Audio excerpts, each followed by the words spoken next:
Hey, it's Ken. It's time for another video.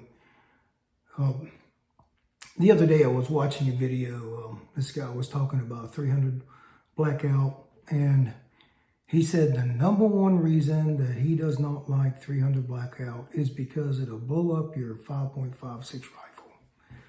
Okay, so, or 223 rifle, whichever, right? So I responded, and I'm like, okay, I'm calling BS on this one. You know, what kind of window licker do you need to be to intentionally load a 30 caliber cartridge into a 22 caliber rifle? And that's basically the question. You know, what did you do? Right? What did you do or what are you not doing that you don't realize that you've just accidentally loaded a 300 blackout cartridge into your 5.56 rifle? I mean, and you know, I thought about it, and later I was like, well, maybe window licker was a little bit too aggressive. Maybe I should have used the word ignorant, okay? And ignorant is not stupid. Ignorant means you just don't know the facts, okay? So we're going to address some of those facts today. And just to get us started, we're going to talk about the terms stoppage and malfunction. A stoppage is caused by the shooter. Okay, you have a jam, your rifle doesn't function properly. In other words, the shooter has done something like not making sure his magazine is completely seated in the magazine well. That would be called a stoppage. A malfunction, on the other hand, means your rifle is broken. You have to take it to an armorer or a gunsmith and have them look at it and correct the problem. So what we're going to do today is we're going to talk about 300 blackout, loading it into a 5.56 rifle. We're going to talk about what the proper loading procedures are and what to do when you see issues and you need to correct them. So we're going to start there, and then we'll continue later with some ideas for you to make sure you're not loading 300 blackout in your 5.56 rifle. All right, let's get started. Before we get started here, I want to show you what I'm pointing at in the video. The first thing is when I point here, the weapon is on safe. When I point to the chamber is free and clear. So the first thing you want to do when you start to load your weapon, just specifically an AR, is make sure the weapon is on safe. Then you check the chamber. Once you have verified that the chamber is clear, you're going to grab your magazine. Here I have 223. Going to insert the magazine into the mag well, tap it, then tug to make sure it's fully seated. Once that's done, I'm going to release the bolt, let it go forward. Then I can do the rifle version of a press check, tap the forward assist to make sure the bolt's fully seated, and close the dust cover. That's the way it's supposed to work. Now we can put it on fire and pull the trigger.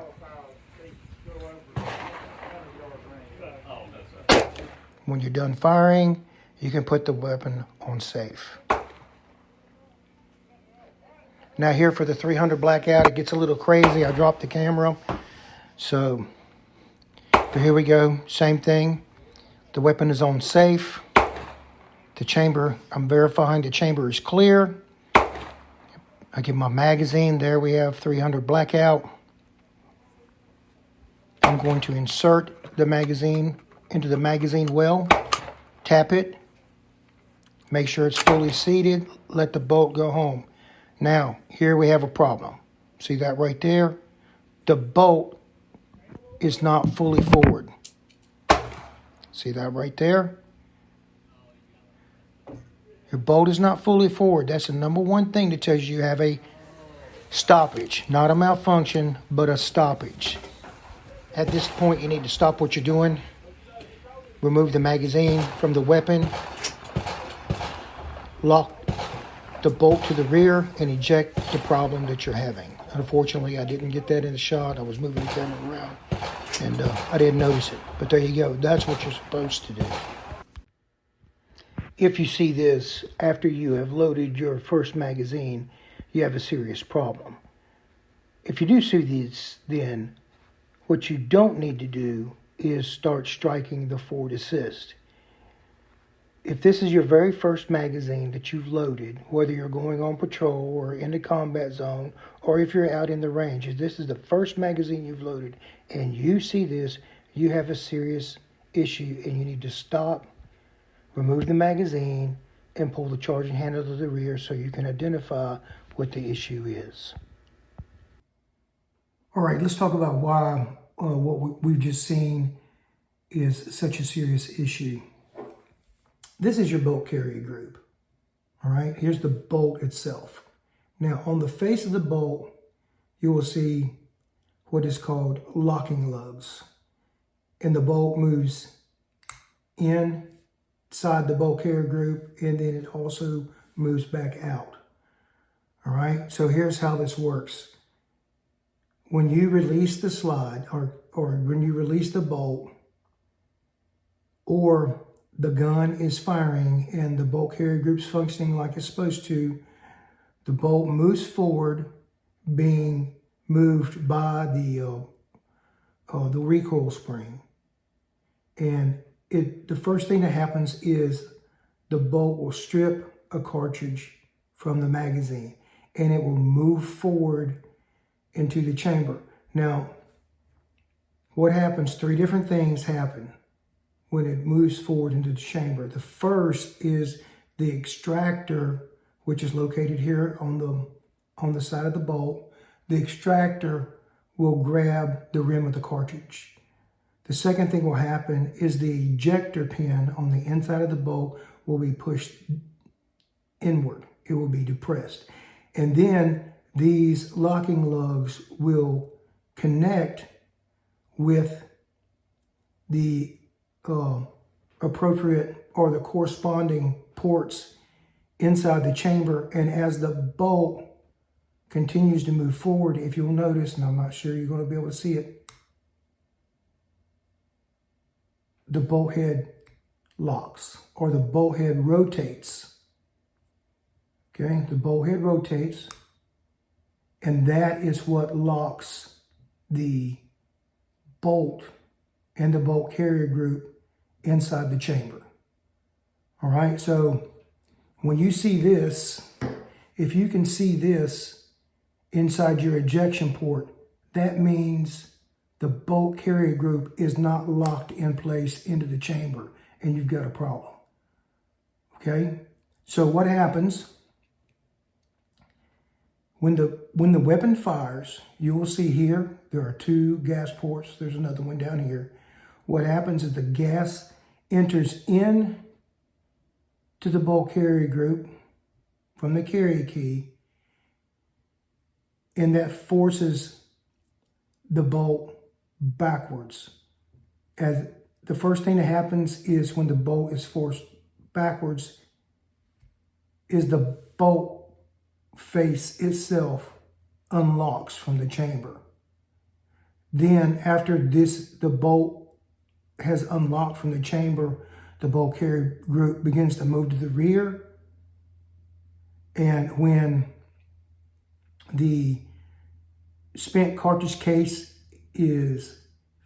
comes in parallel to the ejection port, then the ejector pin will activate, pushing the cartridge out of the rifle itself. Okay, so when you are loading that very first magazine and you release the bolt and let the bolt go home, look at your ejection port, because this is what you want to see, like this. Okay, this is what you want to see. You don't want to see this. If you see this, that means the bolt is not locked inside the chamber. And if for some reason, somehow you get the weapon on fire and pull the trigger you're going to get an explosion right by your face. Okay, so make sure you cannot. This is what you're looking at, not this. Okay, there we go. Okay, so we're going to wrap it up here. First of all, we've come to the conclusion, all right, I hope you can see that you'll come to the conclusion with me that no, 300 blackout does not fit inside a 5.56 barrel. It doesn't fit. It's not designed to fit, all right? So if you or someone you know or you've heard about it, all right, if they have blown up their rifle trying to fire 300 blackout from a 5.56 rifle, then one of three things have happened. Number one, they weren't paying attention. Number two, they weren't doing what they were supposed to do. And number three, they did it on purpose, which I don't understand, but hey, you know how people are.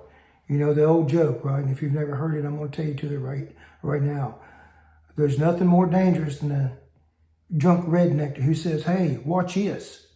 And from where I live, I can promise you, the reason jokes are funny is because there are some truth to every one of the jokes, okay?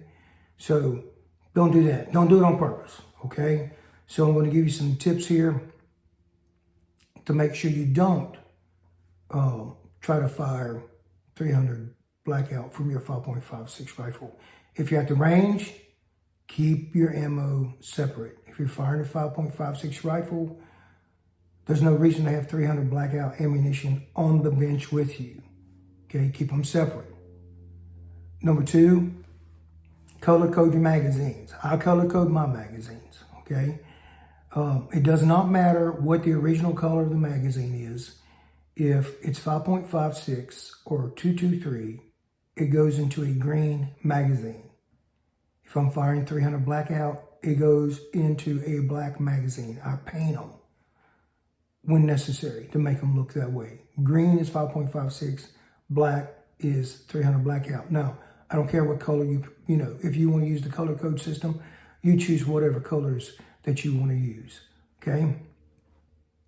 The next is paying attention to what you're doing when you load your rifle. Follow the correct procedures, okay?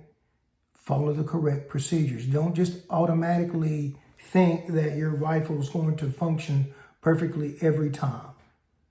Make sure you're checking it, doing what you're supposed to do. Look at the magazine. Look at the cartridges in the, if you're firing 5.56 and 300 blackout during the same range trip, make sure you look at your magazines. Make sure you only have the type in that you're trying to use at that minute. All right, so be safe out there. You just can't accidentally fire a 300 blackout from a 5.56 rifle. Either you weren't paying attention and you didn't notice that the bolt was not fully seated and locked, okay? And that's where the phrase locked and loaded means. Locked means you checked your chamber and the bolt is locked appropriately, and loaded means you have a magazine in, okay? And then another reason you can fire a 300 blackout from your rifle is you notice that your bolt's not fully seated and locked, and so you start striking the forward assist to try to force that projectile in there, and which is, I don't even know if you can do it. Maybe you can. I kind of doubt it. But those are the only reasons I can see that you fire a 300 blackout from a 5.56 rifle. Number one, you're not doing what you're supposed to be doing. Number two, you're not paying attention. Number three, you did that stuff on purpose. Okay, so let's be safe out there. Let's don't be a window licker, all right? Hope you guys have a blessed day. We'll see you.